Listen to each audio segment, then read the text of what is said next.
Welcome to You Are Not a Frog, the podcast for GPs, doctors and other professionals in high-stress jobs. Working in today's pressured environment, you may feel like a frog in boiling water. Things have heated up so slowly that you might not have noticed the extra long days becoming the norm. You've got used to feeling constantly busy and often one crisis away from not coping. Let's face it, frogs only have two options: to stay in the pan, be boiled alive, or to hop out and leave. But you are not a frog, and that's where this podcast comes in. You can do more than just hop out or burn out. There are simple changes that you can make which will make a huge difference to your stress levels and help you enjoy life again. I'm your host, Dr. Rachel Morris, GP, turned executive coach, speaker, specialist in workplace resilience and creator of the Shapes Toolkit training programme.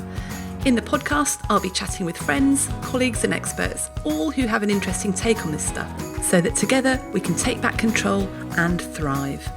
If you want more resources, including CPD reflection forms for the podcast, then make sure you've signed up to the You Are Not a Frog Collective, and please share these podcasts with anyone who needs them. On with the episode. So it's really great to have with me back on the podcast Dr. James Thambyrajah. Now, James is a portfolio GP. He's also on the faculty of the RCGP Southwest Thames area. So welcome back, James. Thank you. Thank you for having me. We were just saying it's been about a year since we last had you on the podcast, and since then you have a baby. Yeah, thank you. Yeah, it's last time I spoke to you on this platform, my wife was expecting any day at that time. Now my son Peter's now is going to turn 1 in about 10 days' time. Wow. So it's been a crazy but fun year. Gosh, and having a baby in lockdown, that must have been, challenging, I think I would say. Yeah, it has been a struggle, but at the same time, I've been more, I suppose, invested with the baby because I've been around more. So that's been helpful. So, work has carried on as a GP, as you know. For me, it's been very busy, but at least, I'm not distracted by other things I would have normally done in the evening because I've been at home. Yeah, I think that's one thing we have all connected more with our families, which I think for my teenagers is not always a good thing. They're like, I'm so sick of my mother and my father and I just need to be out of the house right now. But talking of teenagers, one of the big battles we have with teenagers is, of course, phone use and screen time and social media. And we're getting together today to talk about social media, screens, all those sorts of things off the back of a brand new documentary. It's not been out for long, has it? On Netflix, called The Social Dilemma. And I watched that the other day with my kids. In fact, it'd been recommended by a lot of my friends. They said, you must watch it and get your kids to watch it. And I thought, how on earth am I going to get my kids to watch it? So I bought a massive tub of Celebrations and I said to them, I'm going to watch this Netflix documentary. This is what it's about. I'm not going to force you to watch it, but I've got the chocolate. I said, you're not having any unless you're in this place watching it with me. And they were like, I really don't want to do that. But they sat down and they had, I think my son ate about 20 of those small Celebrations in about 5 minutes. He's 14, so he's growing, hollow legs. But they watched it, and they watched it all the way through, all hour and a half of it. And they were like, oh my, at the end. So when did you get to see it? I think shortly before, I think maybe last week or, a few days ago, and I rewatched it again in preparation for this as well. It hasn't been out for a long time. I remember reading a review about it in the New York Times when it came out in September, and I thought, I'll put that on my list to watch. And I think I hadn't got around to it. And then I watched it recently, and I thought it really struck me, I think, in many ways, which we'll probably go into, obviously, just the scope of the issue, the scope of the problem regards to screen time and social media, and not only how it's affected our social life, but how it's affected our politics and our news feeds, and how we interact with one another. So it was really an eye-opener for me. I mean, some of those things I knew, but in a more, let's put it this way, the documentary was really well put together because they advertised it as a documentary / hybrid drama. So there was a bit of drama inside, which I liked. Netflix is very good at doing these things.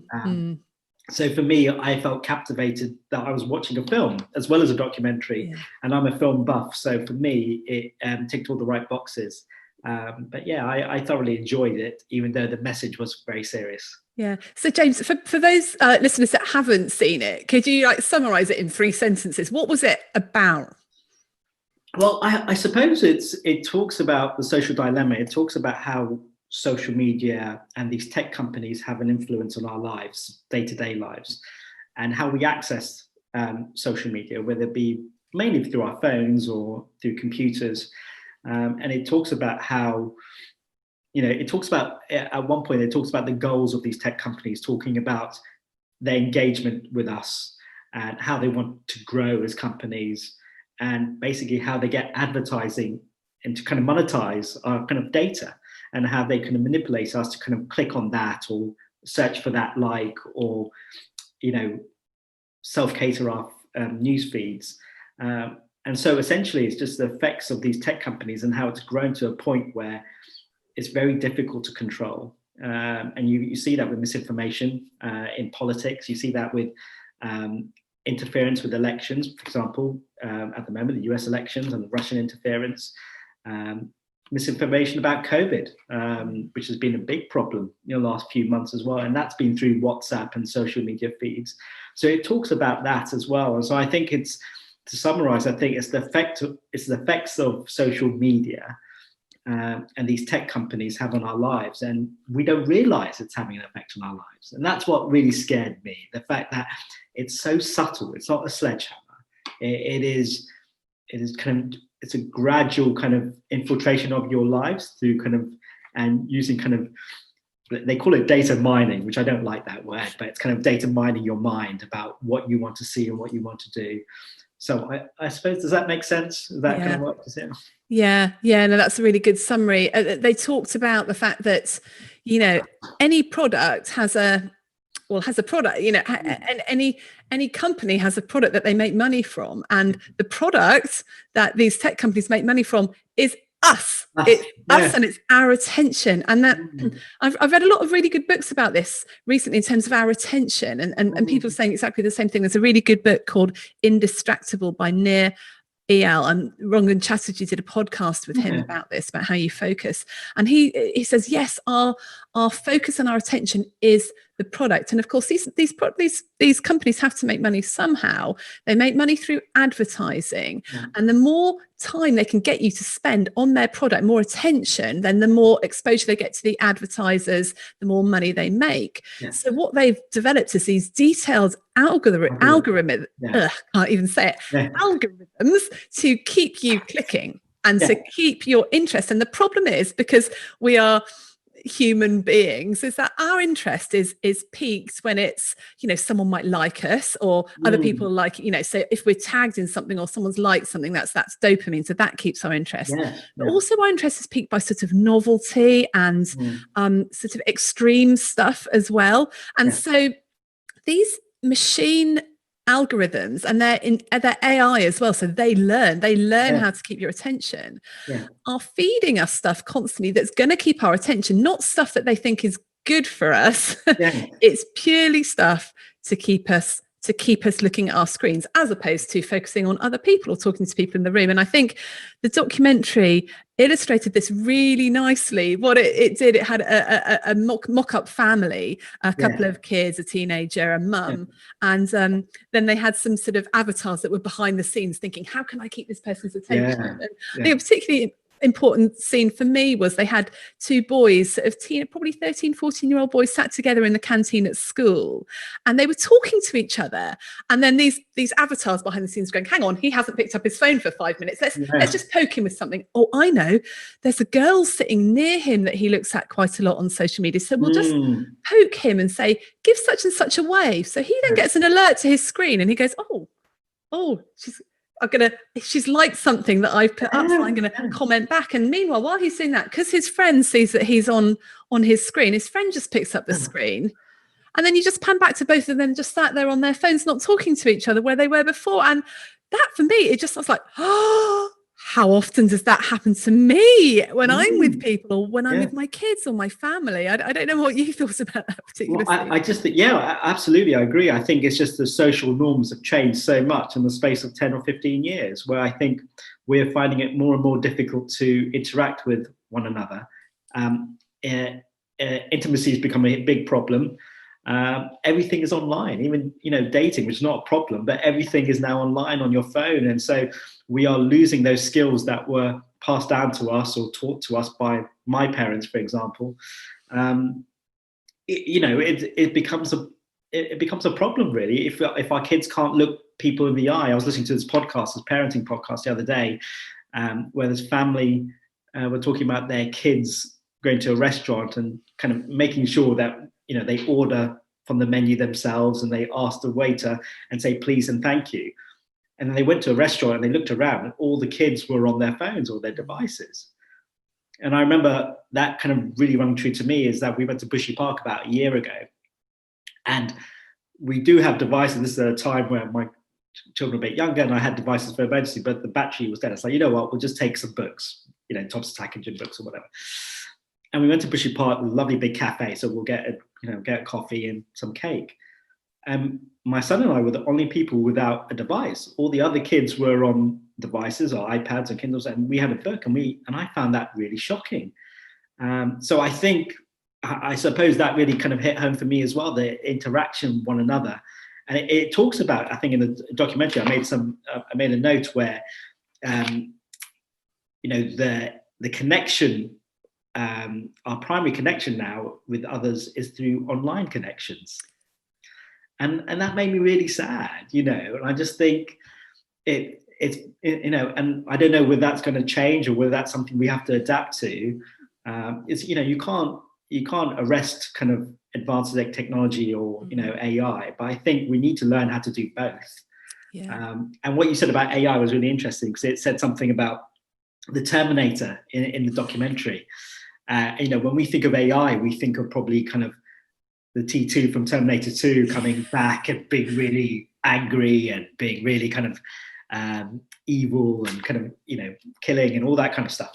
Well, actually, AI is very subtle. It's more kind of getting into our news feeds. For example, I was looking for trainers the other day, and I was Googling trainers, and then I was on Instagram, and then my feed's full of kind of Sports Direct and JD Sports ads for the latest trainers. Right? And that scared me, because I think, okay, I looked at it a few days ago, and you're still showing me ads of something that I want and something that I feel like I need, and something that perpetuates a kind of, that we talked about dopamine, that dopamine hit. Oh, I need to have that. So I need to, and that's a shopping thing. And so I found the addiction side of it very interesting as well.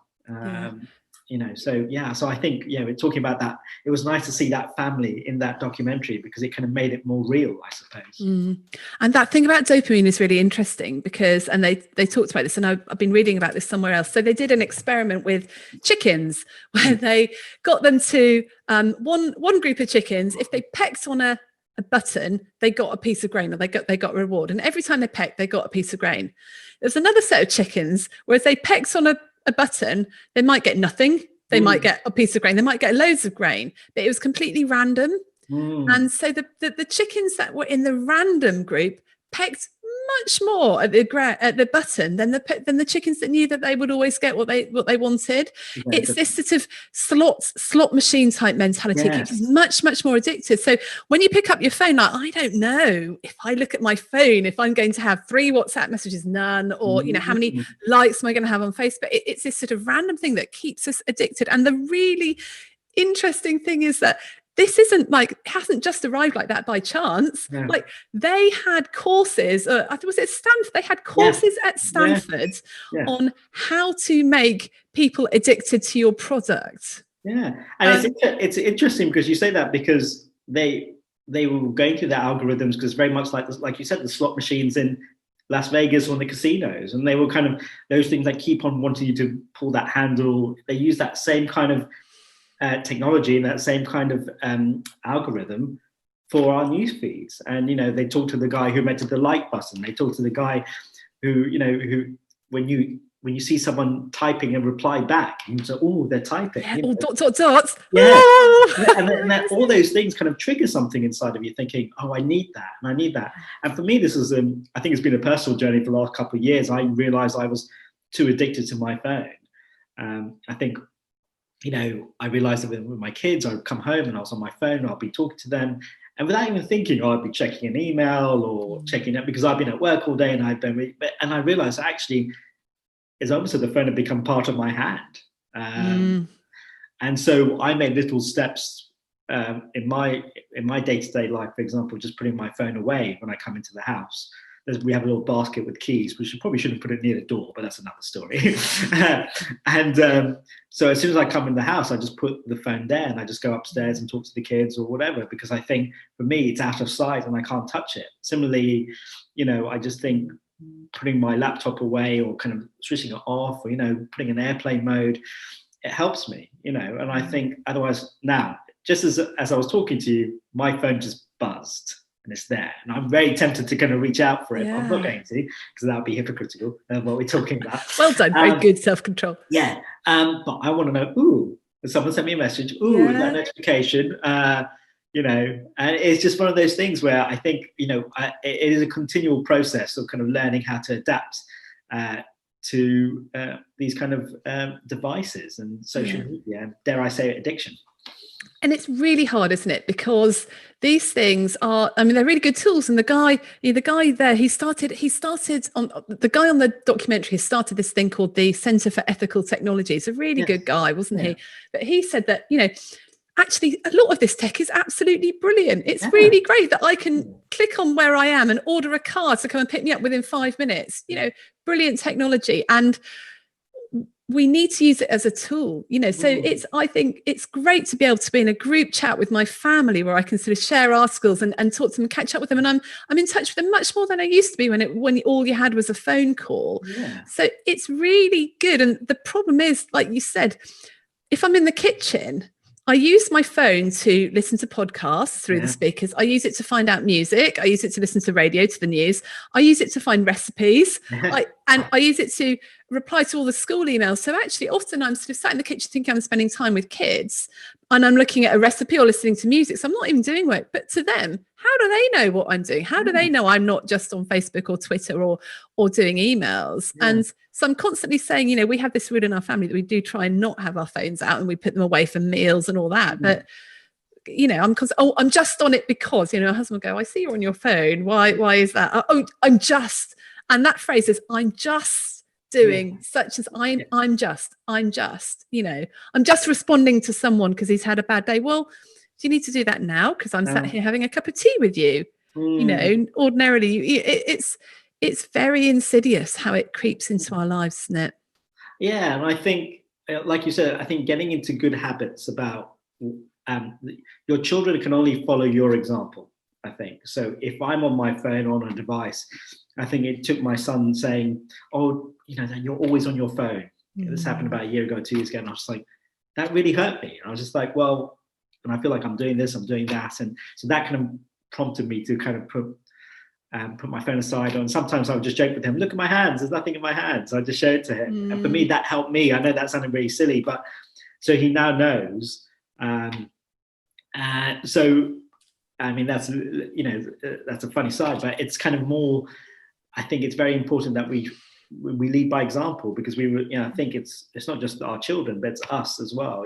We can be addicted to social media or kind of sending that email, and like the documentary said, Google Gmail, and there's an addiction to emails, so kind of reading an email, what's read, what's unread, the colors that they use, everything has been designed so that you can see that. Or even social media send you emails. So social media would say someone has put a picture that's tagged you in it. I was like, oh, but that's not even, the picture's not even there. It's like a little thumbnail to the big picture. So you have to go into your email, read the email, then go into your social media.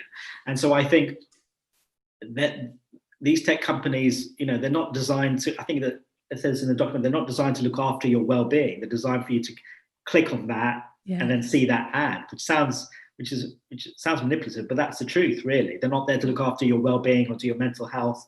And then that becomes dangerous when we start thinking about, you mentioned that family in the documentary. It talks about these preteens, and the statistics were shocking.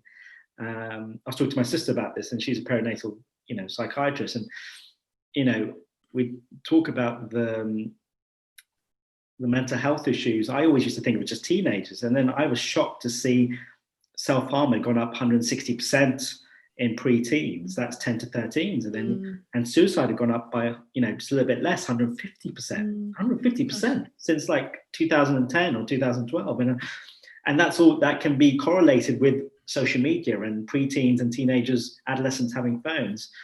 And I think it's really good in this country, in the UK where we are. The Royal College of Paediatrics brought out some excellent guidance last year about screen time, talking about how it affects your family, how it affects your activities that you do, and I think that's been really helpful, actually, how it interferes with your sleep. So I found that guideline really useful, and I try and share it when I can in my practice, because I think it's really important. I think that came out January of 2019. And I think that's really important, because that gives you good advice, and there's good infographics and good PDFs as well. Oh, we'll put that link in the show notes. I think that'd be helpful. And we struggle, and I think these preteens, I think they're particularly susceptible because they don't have any of the filtering mechanisms. They don't have any of the well, mind you, nor do teenagers, but they have even less. My daughter's obsessed with TikTok. In fact, at some point, she was walking around with this funny jerk. She was going like this. Yeah. I was like, "What are you doing?" And it was just the TikTok dances. Like, okay, now and they become so influential. And you talk about, how influential that's become, and especially in America with the kind of election as well, and and all that company. And so, but it's interesting because when I was growing up, we didn't have social media, so mobile phones were just coming in, and I had my first mobile phone when I went to university when I was 18. So I never had a phone until I went to uni. But now I'm terrified for my daughter, who's 8. The fact that, normally when you go to school, dare I say, when I was growing up, all the stuff at school was at school. And when you get home, you had your safe haven. Yeah. And now the fear for me is for my children, and for everyone's children, I suppose, is just that when you come home, it carries on. The pressures, the social pressures, the anxieties from school, and looking at Instagram, looking at likes. And so suddenly there's pressure at home to kind of put up this facade or this filter of what your life should be like. Whereas, when I was growing up, it's just going home and just dealing with my family, which is so I think that is the biggest change, really. And I think that's why we're seeing so many increased risk of depression and mental health issues in our preteens and adolescent teenagers. Yeah. I'm sure that's true, because you're on your phone, you're seeing all your friends are meeting up without you, or there's a conversation going on, and you think it's difficult. And I think one rule we've always had in our house is no phones in the bedroom. And that has been really good. Actually means our kids actually sleep. And I know so many kids that have got into problems with real mental health problems because they have been up all night on the WhatsApp, or that's when online bullying goes on. That's when all the really difficult stuff goes on. But I think, when I do my resilience courses, when we talk about sleep, the one thing I say to adults, and there's always like at least 50% of the room have their phone next to their bed because they use it for an alarm clock. And, and my other half still does this, and I'll wake up in the morning and be 6:30 and he'll be on his phone looking at stuff. And I think it's so bad for you. And because the problem is you go to set your alarm in the night and you think, oh, hang on, what have I got tomorrow? Let's check my diary. And I haven't replied to that text or email. Suddenly you've done half an hour extra of work, and it's all buzzing through your mind. It's really bad. And that's quite apart from the blue light and the melatonin disruption. So I always say to people, the one thing you need to do is just buy a really simple alarm clock. So I have a digital alarm clock next to my bed. It'll only pay one crappy radio station that wakes me up every morning with the traffic news. But that's it. And honestly, it's done wonders for me.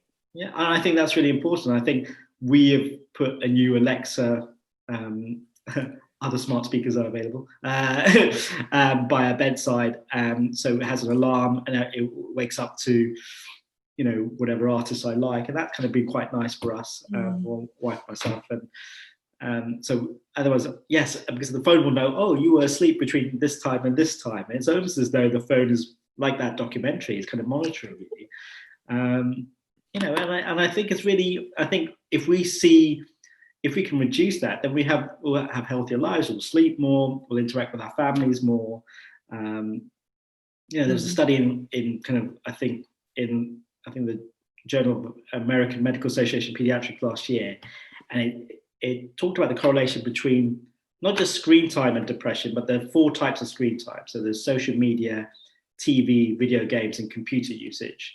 And it talks about how each of these different screen times can increase rates of depression. And I just thought, sometimes you don't realize how many screens are in our lives. And I remember reading that study and I'm just thinking, oh my goodness, yes, not just one screen, there's multiple screens in our lives. So it's kind of, be it a computer screen or be it the TV. We don't have a computer games console in our house at the moment, but that's something that I've talked to my wife about. Yeah, we talked to my wife about it because I can only think about what I went through. So I had a Nintendo and Super Nintendo when I was 8 or 9, and my daughter's getting to that age now. And I know a lot of her cohorts are having PlayStations or Nintendo Switches. So for me, that's a new hurdle that I'll have to navigate. And of course, unlike my day, these games are online now.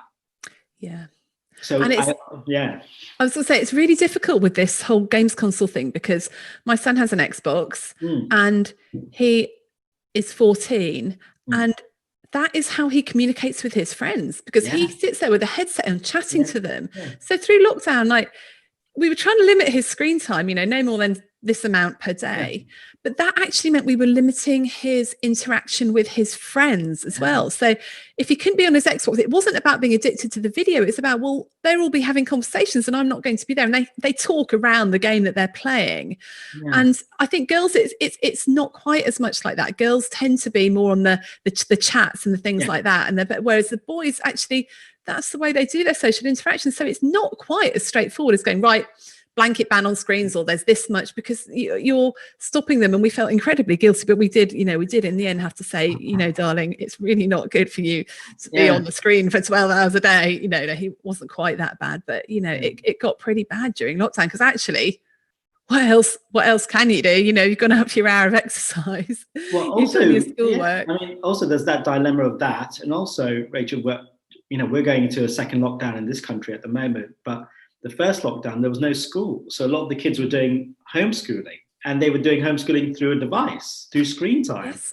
So suddenly now I was reading articles about what do we do now? Because for all this time we've said, I think the Royal College of Pediatrics said no more than 2 hours or 1.5 hours or whatever screen time per day. I can't remember. I have to look at it up.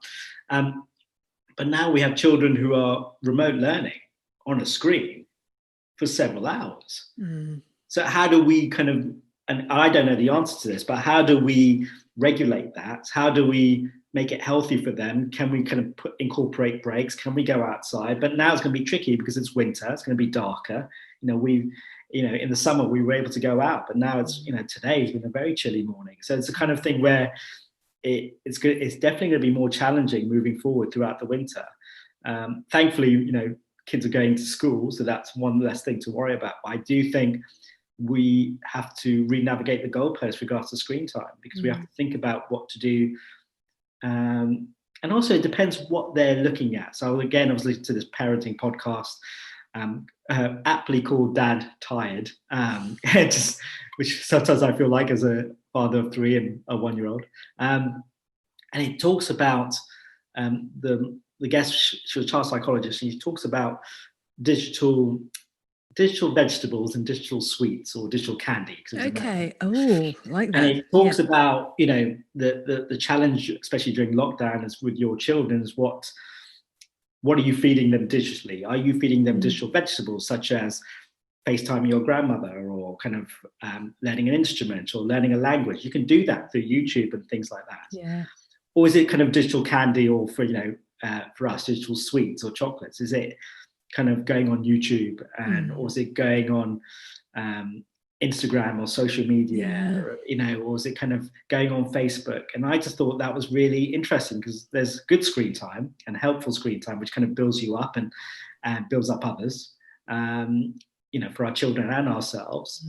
Or is there digital sweets where it's just that constant addiction, we want it and that immediate hits and suddenly that dopamine, but it doesn't really fortify our soul and mind. And I think that really struck me, and I just think that's important. So, it's about encouraging what our kids' gifts are and what they want to do. And similarly with me, I learned a lot from that as well. So, for example, I'm trying to, FaceTime or call my friends more, as opposed to just talking to them through social media, which is very easy to do. You can just talk to them through a messaging app. And so I'd rather kind of just, I called my friend the other day, he's a GP, and like, how are you doing? How's it going? So I think, thinking about our digital, how we consume digital information and how we can use that digital information to kind of improve our daily lives. Does that make sense? Yeah, absolutely. Because you cannot say screen's bad. But I love the idea. Is it a digital vegetable or is it a digital candy? And it's okay to have a bit of candy, isn't it? Yeah. Absolutely. It's consuming everything. Yeah. So it's interesting. So we've talked a lot about the effects of screens on our well-being and our children's well-being. And I think that's a good enough reason to try and sort of cut down on the digital candy. I think there's another really important thing that we've sort of touched on already. I talked about in the social dilemma, and that is the effect on polarizing society and extremism and our points of view, because we're right in the middle of the American election at the moment, and I'm looking at some of the voters and thinking, how can you believe that? How can you think that? I do not understand.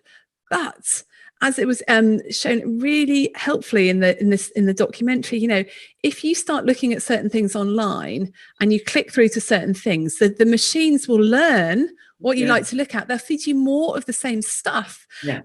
And what do we like to read? We like to read stuff that reinforces what we believe and our values and all that sort of stuff. So you start to read more of this, and then it feeds you more of this, and very soon you're stuck in this complete bubble where the only stuff that you're reading or seeing is stuff that agrees with your point of view. And then so you can actually see how someone might get stuck down. And I can see it myself, I'll read articles from The Guardian and from, all that. And eventually I'm thinking, how can anyone else not have this point of view? Well, of course they don't, because they're not reading that. They're reading something else. And they've shown with the graphs about how divisive it is in America. So it's more polarized. Society is more polarized than it has ever been before. And it's terrifying. Absolutely. I think that is a real danger because we've become so polarized. It talks about in the documentary Tribalism as well. Okay.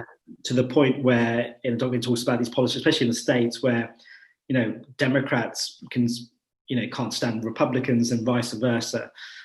And suddenly you look at your social media feeds, it becomes an echo chamber of what you want to see and what you want to process.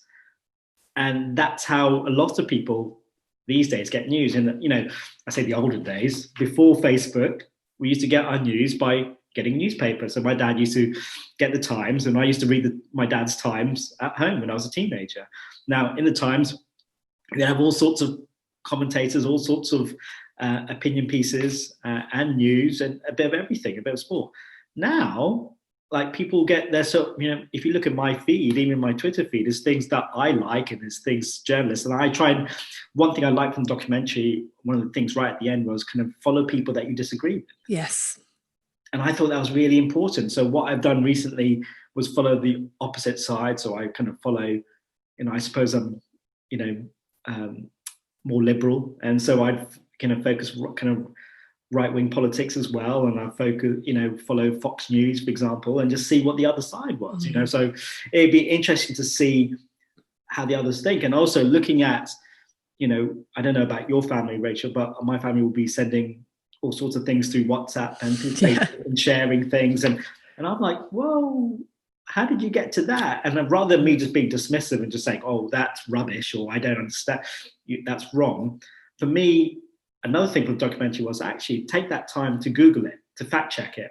And that's not just about, disseminating information, that's receiving information. So if I receive something, rather than just me being dismissive, it's like, well, actually, okay, let me just have a look at it. I think one of my relatives sent me something, and I just was so tempted to say, oh, this is really bad. Why are you reading it? I actually took a day or two. I kind of took some time, read that article, and kind of I looked at the background of that article. It was formed from conspiracy theory. This was about COVID, actually. This was about a few months ago, about vaccines and corporations and all that kind of stuff.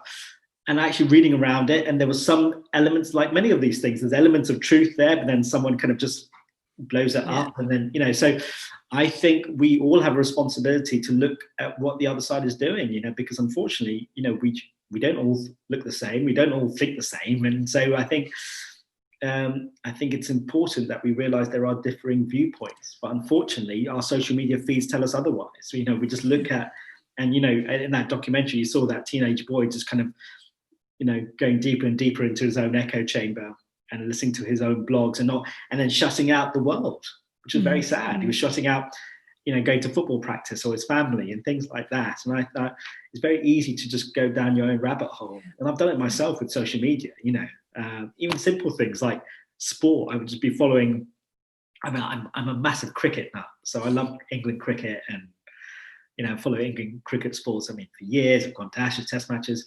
And for years, I've just followed the English journalists and read their stuff. And I thought, well, hang on a second. There's lots of Australian writers that I know are really good. So I kind of follow them or read their books. And I just realized that it's very simple. That's very simple, simplistic way of looking at things. But I thought that really helped me kind of articulate my views on cricket and England's performances, because I was just seeing it through an English lens. Yeah. Whereas actually now I'm looking through an Australian lens. I'm looking through a kind of international lens of how other journalists kind of saw that performance. And so I think the same can be said about the way you look at news. And I think you have to look at all different sides and then make your own decision. Yeah, I think, and you made a good point earlier that when we were reading things in newspapers, so do you remember the olden days in the doctor's mess where they'd subscribe to all the newspapers? Oh, yeah. Your break, and you reckon you could get through the Sun in about 7 minutes. Yeah. But you'd read a story and you know it was in the Sun, so taken with a massive pinch of salt, but you know where the biases are. Yes. You read the Tory graph and you know that that's what it is. And so you take that pinch of salt, you read the Guardian, but you know where the Daily Mail is coming from, you know where other things are coming from. And you know where the biases are. Yes. On social media, you generally, it's not always obvious, is it? I mean, you sort of know if again, you can follow the different newspapers and you've got some idea, but a lot of these articles, it's really, really insidious. And maybe we need to take more of an approach that we would be taking with the sort of, we would with medical evidence. I remember when we were teaching medical students about, how to look things up, because we look things up these days online all the time as doctors. But actually what we need to be teaching students, not so much about remembering facts anymore. It's about knowing where you're getting your facts from and evaluating where they got that evidence from. So, but we're not applying that to the other stuff that we're consuming as well. Well, yeah, and I think that's a really good point, because I think getting all the facts is so important. Now, for example, obviously we're during a pandemic. Do you remember in March when the French minister tweeted about ibuprofen? Do you remember that? Oh, yes.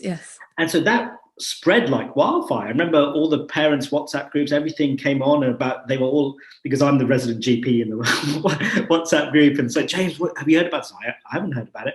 And suddenly now it became an issue where BNF and NHS England had to release a statement about it, but it all came from a tweet from a French minister, unverified, about ibuprofen. Yeah. And there was a great piece by Sir Llewellyn in the BMJ in March of this year about the importance of spreading misinformation and the importance of being careful of what seems to be expert advice. And I think we as doctors have a responsibility, or healthcare providers, whoever, of kind of passing on information. And I think it's really important, going back to what you were saying about getting all the facts before kind of sharing something. But it's so easy, isn't it, on these, like especially Facebook, all you have to do is see a link. But one thing I've seen in Twitter, for example, recently, which I think is quite good, I think it's a fairly new thing, correct me if I'm wrong. I'll see an article from a journalist which I kind of admire and respect, and my immediate thinking is to share that article. But now it says, do you want to read the article first? Oh, okay. So I'll see the headline and I'm like, oh, I'm really busy, or I'm kind of on the bus or whatever. And I think that's really good, because I have a tendency, and I know I should hold my hand up, oh, that journalist, she's really good, I'm just going to share it anyway, because I know the gist of it. And then that sounds awful, but I think we have a tendency just to kind of share something without reading the whole page. So you kind of read the top bit. So I think that's important. I think that's a good feature that they've added to Twitter recently. So I think, to go kind of summarize your point, is that I think it's really important that we think because we're, you know, as a doctor, I think about evidence-based all the time, and I think it's really important that if we're looking after our patients with evidence-based medicine, why are we not talking about information that we spread ourselves without kind of looking at all the evidence and kind of looking at all the facts? Yeah, because that's what there is a dearth of in our society is truth. Yeah, isn't it? There's, if social media is full of alternative facts and alternative news, which no one's calling out saying lies. These are lies. There is truth and there are lies, and we are responsible for checking. Yeah, and I know one of my favorite news presenters on CNN, Jake Tapper, he said, which I think really struck with me, he said that truth is not a partisan issue. And that, it sounds crazy saying it, but it's got to the point now in our politics, both across the Atlantic and here, where saying something which is the truth, people say, "Oh, you're just kind of, you're being, you're being, you're Labour or you're left wing or you're right wing." It's like, actually, no, this is a fact. It's become so, and you talk about alternative facts, which kind of, from the States, and that's, those are lies. So it's unfortunately, we are in that point where we don't know, and unfortunately with our social media feeds, we don't know what is truth and what is fact, because a lot of these videos, which I saw, I think a video was sent to me, which was so well put together, Rachel, so well produced and graphics, and it was about COVID, and I just thought, this is false. It was all false. It was all kind of conspiracy theories, and like it was a homemade remedy for treating COVID. And but it was done really well. So I can see that, if someone read that, I can see how they would think that was the truth, and they would think that, So, and then sometimes patients come to me and they'll say, "Oh, doctor, I saw this video. What do you think about it?" And I think it's important, I see it as my duty to kind of think, well, let me have a look at it. Let me read it. Let me kind of digest it. And I'll get back to you on that. Because I don't think sometimes in the 10-minute consultation, especially on the telephone, we don't have time to do that. But I do think that's another obstacle, and that's another skill we have to acquire as, for me as a GP especially, or as doctors, where we have to kind of assimilate information in real time and try and kind of relay the truth to our patients, especially when it comes to their own health. Yeah, that's interesting. And I think when you talk about sort of, truth isn't a partisan issue, absolutely not. And there's truth, and then there are opinions. And of course you can have alternative opinions. Yeah. And what maybe the difficulty is separating out what is truth and what is opinion. And that's where we need to be quite canny and realize, that's an opinion. That's not truth. That's an opinion. Truth is factually what happened. Like, did I walk across the road or not? Yeah, absolutely. And I think, I think this is the problem now with social media, where it's so polarized and it's becoming so tribalistic, as it says in the documentary. And it's become a real problem now, really, that we saw it in Brexit a few years ago in this country, where families were kind of, I don't want to say torn apart, but, families were arguing, about different points of the of Brexit, Brexit and Remain, and I think that was a real, you saw it then, and then obviously, I think I saw the film with Brexit starring Benedict Cumberbatch again. That was using algorithms and using kind of Facebook again, and so I think there is dangers here, that it affects not only our social lives and what we like on Facebook, it affects our politics, it affects the way we view news. And also kind of the way we assimilate information. And I think that's, like you said before, it's not all doom and gloom. Facebook and social media has been amazing. The fact that you can raise money for charity really well through Facebook, you can connect with others, you can sell things over Facebook as well. I sold one of my old CD players, and it's just one of those things where it's great. You can connect with people, and it's a real gift. Unfortunately, it can be used for ulterior motives, and we have to be aware of that. So we're running out of time, James. We could talk about this for ages, but if you were to have some top tips for people listening to this podcast about what they can do to, manage it for themselves, their family, their own well-being, and also to avoid getting sucked into these echo chambers, to sort of try and stop what's going on, what would you say? It's a good question. I think being aware of our kind of screen time usage and actually realizing there is a problem. I think many people don't want to admit that there's a screen time issue in their lives and that they're using too much of screen time. I think for me, it came about, I recognized about a year ago or a year and a half ago that I realized I was too addicted to my phone and screen time. So actually recognizing it as a problem, I think, first of all, for me was a big thing. So that would be my first top tip. Second thing is try and prioritize what's important for your family, especially during lockdown, is whether, my kids don't have phones, but they have Kindles, and making sure that they're not reliant on that, kind of cutting down the times. And there is safeguards on these devices where you can kind of reduce the time as well. So there's ways of doing it. But thinking about how our kids interact with one another, and whether that is through phones or social media, and especially for teenagers as well. I think it's difficult. I think I don't want to say to stop it altogether, but I think about how you use your devices. So we were talking about digital sweets and digital vegetables. And I think that is my second tip. I think that's really important. For example, okay, if you don't want your kids to go down a YouTube kind of social media rabbit hole, why don't you ask them, oh, do you want to learn the guitar, for example? And then you could do like a YouTube class through that. And I think that's, you're still using the same platform, but you're using it for something incredibly more productive. And I think that's important. So thinking about how we use our devices, properly. So the second thing.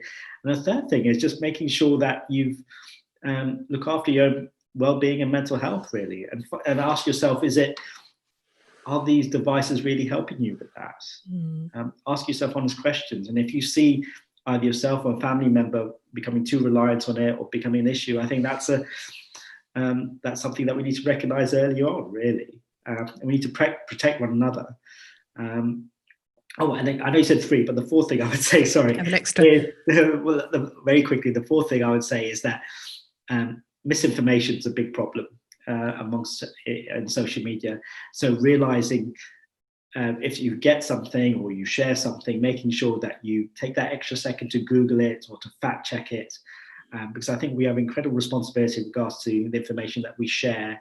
And the information that the information we receive, we can't do much about. The things that we share onwards and forwards, I think that's really important, that we kind of, we talk about evidence-based, making sure that we do our own fact checking and we make sure we check the evidence.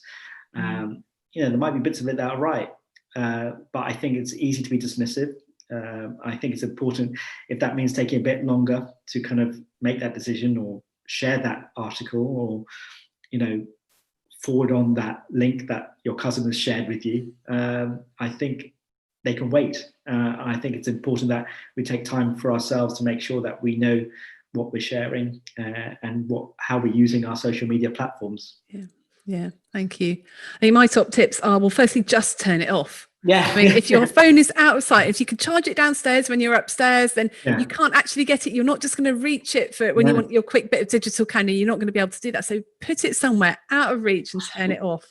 Turn off your notifications as well. And they talked about this in the thing, if you're constantly getting notifications on the front of your phone or on your computer that people have tagged you, or that you've got a new message, or people like stuff, or then you're going to keep going. So if you just turn off everything, then you'll only go on social media when you want to, when you decide to go over there and look at it. So that's a really important thing. And I think putting a limit on your screen time, you're saying, what do I want to spend a day? Because it's not necessarily bad, but how much do I want to spend on that digital candy is important. And then lastly, I would say, I think, help each other out. I mean, me and my husband are trying to, and I can't say it's not really irritating, but trying to avoid phubbing each other. So phubbing is phone snubbing. Oh, I didn't know what that was. Okay. Yeah, phone snubbing. Okay, yeah.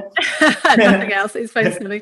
But it's quite difficult to challenge people. And I was listening to a podcast that gave some good advice about how to challenge. So literally just say, I see you're on your phone. Is everything okay? So that's like, I've noticed you are, but is everything okay? Because I want to just check. You might be on it because there's a crisis or something. And I must say, it still irritates me, but when I know when he says it's good intention, it's saying, I've noticed, is everything okay? And it's just flagging up that I've noticed. And I think that's really helpful. So and I think those are really good tips, Rachel. Thank you. I think it's kind of bring it out of sight is really important. I think that's what's helped me as well, putting my phone away as soon as I come into the house. I think I mentioned earlier before, that's really helped me. I charge my phone and I make sure the charger is furthest away or upstairs, so I can, because if I have chargers all over the place, I know that I can see it and I can hear notifications. So I think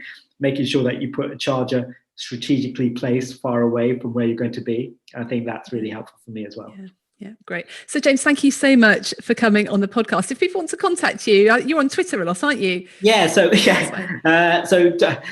kind of, please don't go on social media, but do follow my. You can use it for good. Yes, exactly. So I'm at Jay, and my surname Jay Thambyrajah on Twitter at Jay Thambyrajah. And also I'm a faculty board member for Southwest Thames, so we do a lot of stuff in the area as well. That's two ways you can get hold of me. Brilliant. Great. Well, thank you so much for being on, and we'll have to get you back soon for another interesting topic. So have a great day. Thank you. Thank you very much. Take care now. Bye. Bye. Thanks for listening. If you've enjoyed this episode, then please share it with your friends and colleagues. Please subscribe to my You Are Not a Frog email list and subscribe to the podcast. And if you have enjoyed it, then please leave me a rating wherever you listen to your podcasts. So keep well, everyone. You're doing a great job. You got this.